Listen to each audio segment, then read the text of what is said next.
Congress party ఎన్నికల ముందు ప్రజలకు ఇచ్చిన హామీలను నెరవేర్చాలని రామగుండం మాజీ ఎమ్మెల్యే కోరుకంటి చంద్ర డిమాండ్ చేశారు. ఈ మేరకు పెద్దపల్లి జిల్లా గోదావరి ఖనిలో జరిగిన మీడియా సమావేశంలో మాట్లాడారు.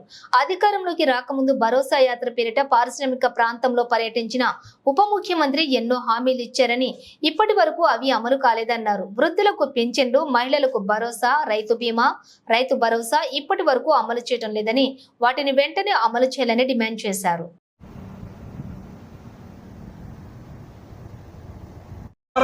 ఈ యొక్క ప్రాంతంలో ఉన్నటువంటి సమస్యల పరిష్కారం చేయడం కోసం హామీలను కూడా నెరవేర్చాలని డిమాండ్ చేస్తూ మీరు రామగుండంలో ఇలా పవర్ ప్లాంట్ పెట్టడానికి సన్నాహాలు చేస్తూ ఉన్నారు. చాలా సంతోషం.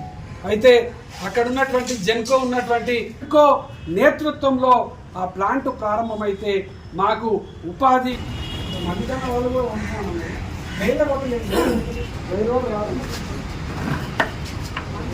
రామగుండం పారిశ్రామిక ప్రాంతానికి వస్తున్నటువంటి తెలంగాణ రాష్ట్ర ఉప ముఖ్యమంత్రి బట్టి విక్రమార్క గారు ఆనాడు మీరు ఎన్నికల సమయంలో ఈ ప్రాంతానికి భరోసా యాత్ర పేరిట వచ్చినప్పుడు అనేక హామీలు ఇచ్చారు.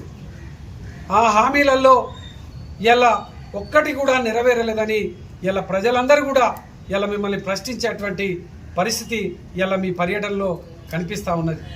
మహిళలకు ఇస్తా అన్నటువంటి 2500 రూపాయలు మరి ఇవ్వాలని ఇలా డిమాండ్ చేస్తూ ఉన్నాం. అదేవిధంగా 4000 రూపాయలు వృద్ధులకు ఇస్తా అన్నటువంటి పెన్షన్ను ఇలా 4000 రూపాయలు ఎప్పుడు ఇస్తారు అనేది కూడా ఇలా మేము ప్రశ్నిస్తూ ఉన్నాం. అదేవిధంగా రైతు భరోసా ఇప్పటి వరకు వాటి ఊసే లేదు.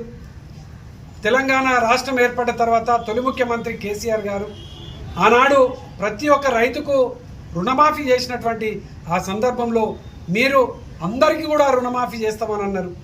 మరి ఇలా పెద్దపల్లి జిల్లాలో రుణమాఫీ రానటువంటి రైతులందరూ కూడా ఇలా మిమ్మల్ని ప్రశ్నించడానికి సిద్ధపడుతూ ఉన్నారు. ఇలా మీరు ఇక్కడికి వస్తున్న సందర్భంలో రుణమాఫీ పైన స్వచ్ఛమైనటువంటి ప్రకటన చేయాల్సినటువంటి అవసరం ఉందని ఈ సందర్భంగా మేము డిమాండ్ చేస్తూ ఉన్నాం.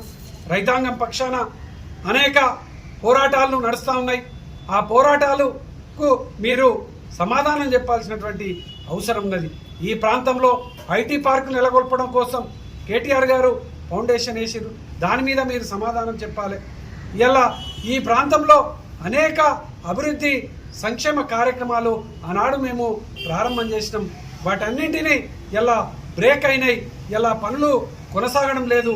ఆ పనులను కొనసాగించేటువంటి దిశగా మీరు ఇలా ఈ ప్రాంతానికి వస్తున్నప్పుడు మీరు తప్పకుండా వాటిని మీద స్పష్టమైనటువంటి ప్రకటన చేయాలని ఈ సందర్భంగా నేను డిమాండ్ చేస్తా ఉన్నాను.